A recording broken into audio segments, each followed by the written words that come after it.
I tell people those stories where you almost felt alienated, not wanted in Turner sometimes. If people would be down in the food court and have a sandwich at the Wendy's or something, and look at you like you just got off the goddamn a carnival tour. Yeah. Oh, I don't know. I may have told you this story, but bear with me, or I'll tell it again. Remember we built that little edit studio right down in Denver, okay? You and I were down there right up front, and a couple Turner execs came in. I don't know if CNN execs, and they came through there and they were fucking laughing about all this for fucking wrestling, making fun of us, and you jumped their shit. I don't remember what you said, but I remember like I think the last thing you said was, "Get on out of here." Yeah. Well, And I thought it was great because you were defending us, right? it's disrespectful. Yeah, it was They're disrespectful. shitting over what we did for a living. Exactly. Why would you do that? Why would you do that to anybody?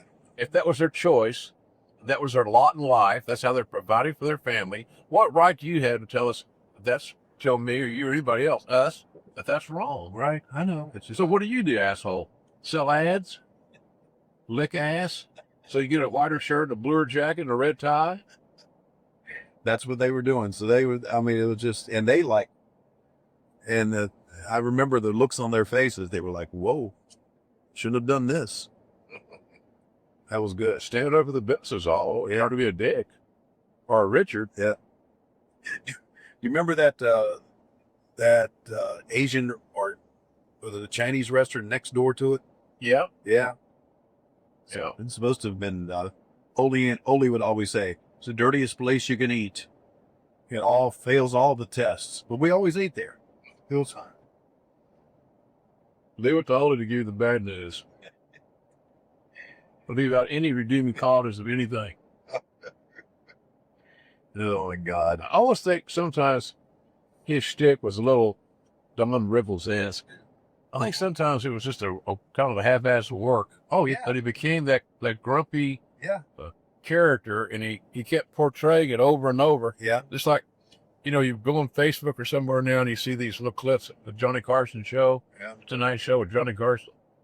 And the most popular was when he had Don Rickles or Robin Williams, with Don Rickles in this case, as guests. Because Rickles was, he butchered everybody. Yeah. And everything. Yeah. When I first came back, when I left WWF and came back to at first, because he was working in the office, I had lost a lot of weight, but I still had these large pants on, right? And I had them pulled up a little bit. He looked at me, he said, "I see you still got Abdullah's pants on." That's the first thing he said. That was a term of endearment, man. Yeah, that's right. He was glad to see you. That's as good as you're going to get him, pal. Abdullah's pants. Oh, God. I remember one time he came into the office. You and I were in my office working on the TV, waiting on him. And he came in and he had I remember he having those slacks on he wore about 3 days a week, and a band lawn, which nobody else had stock anymore, and suspenders. Because they're looking like a goddamn somebody jumped off a beef stew can, a lumberjack in them. So, says, "You guys need to finish the show. I'm done. I'm going home. I'm out of here." Okay. All right, Oli.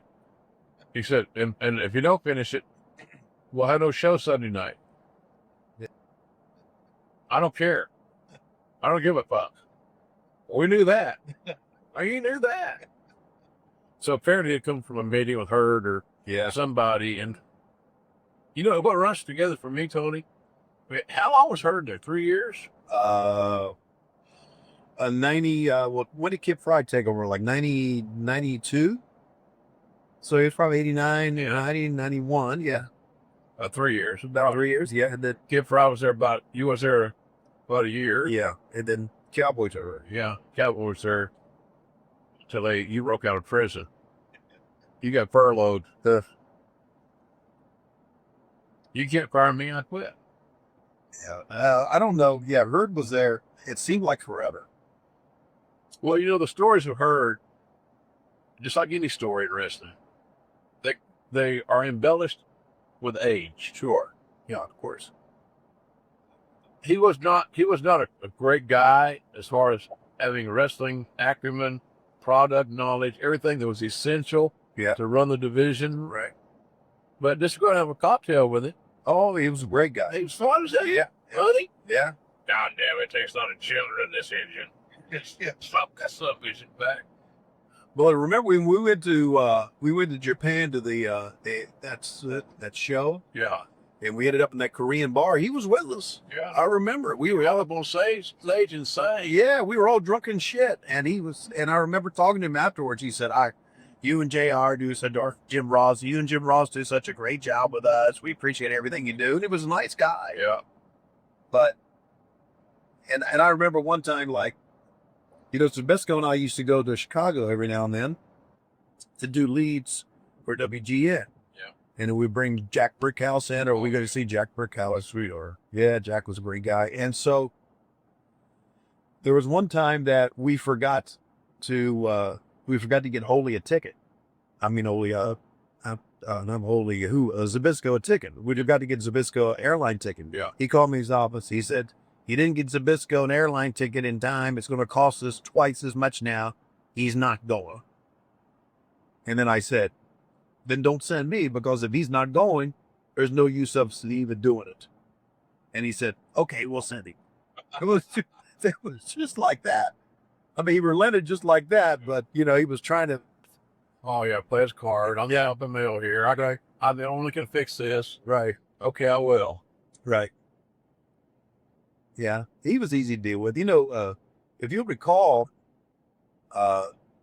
Jimmy Crockett, who I love and, obviously done a lot for me, he wasn't easy to deal with back in those days. When they bring him in the office, especially near the Kip Fry era. Yeah. He was really difficult to deal with. I think he had buyer's remorse. Yeah. Seller's remorse. Yeah, it could have been. There was no reason, I might be wrong, I'll say, I don't think there's any reason for JCP, Jim Crockett Promotions, to get that big financial issue. Right. That was a lack of, I guess what they call it in today's world, institutional control. Yeah, that's good. Right? Right. Just like I say, it was just mismanaged. I mean, that's a better word. And they just obviously spending more than you made, and they didn't need those 2 airplanes. Everybody points to those airplanes as the downfall. Well, it was more than that, obviously, but that didn't help. I mean, I remember going to, I don't know if you were on this trip or not. They worked out a deal with Angelo Mosca in Canada. And so we flew into Canada to do a show in Brantford, and they had me fly in too. And I went there. I did nothing. I sat back in the locker room, and we took that little Falcon, and we flew from Brantford, Ontario, back to New York City to spend the night, because they wanted to hang out in the Helmsley Palace.